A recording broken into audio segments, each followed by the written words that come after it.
સાવરોન એપ્લિકેશનમાં new customer અને expense એટલે કે ખર્ચો તમે શરૂ ટ્રીપે જ એડ કરી શકશો.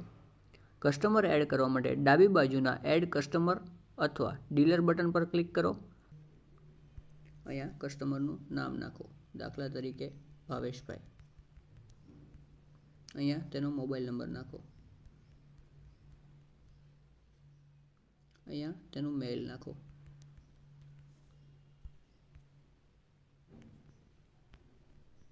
અહીંયા તેના બિઝનેસની વેબસાઇટ નાખો. અહીંયા તેના 15 આંકડાનો GST નંબર નાખો.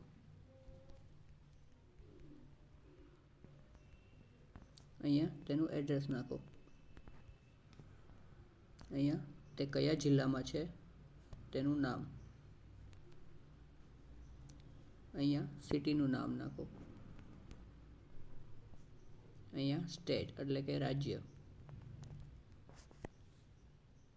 અહીંયા ઇન્ડિયાનું IN, પિનકોડ નંબર અહીંયા પિનકોડના બોક્સમાં નાખો.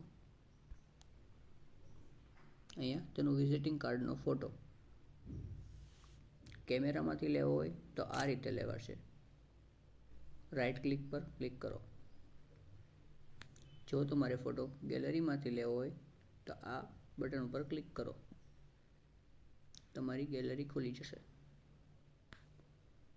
અહીંયા તે ડીલર કે પાર્ટીનું કંઈ પણ ડિસ્ક્રિપ્શન નાખવું હોય તો એ નાખો.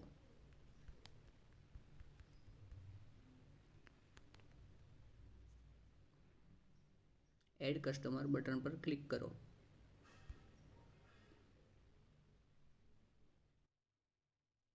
તમારો કસ્ટમર એડ થઈ ગયો છે. હવે તમે ટ્રીપને એન્ડ કરી શકો છો. તમે એડ કરેલા કસ્ટમરની ડિટેલ જોવા માટે નીચે એક્ટિવિટીઝમાં યોર કસ્ટમર ગુલાબી કલરના આઇકન પર ક્લિક કરો. અહીં કસ્ટમર લિસ્ટમાં તમે જોઈ શકો છો ભાવેશભાઈ એડ થઈ ગયું છે. ભાવેશભાઈ પર ક્લિક કરતાં તેની ડિટેલ આપને મળી જશે. અહીં આપણે જે ફોટા અપલોડ કરેલા હતા તે આવી ગયા છે. ભાવેશભાઈ નામના ન્યૂ કસ્ટમરને આપણે કઈ જગ્યાએ એડ કર્યા તે જાણવા માટે ઉપર ગૂગલ મેપના આઇકોન પર ક્લિક કરો. તમે જોઈ શકો છો લોકેશન આવી ગયું છે. હવે બેક જતા રહો. આ રીતે કસ્ટમરની ડિટેલ શો થઈ જશે.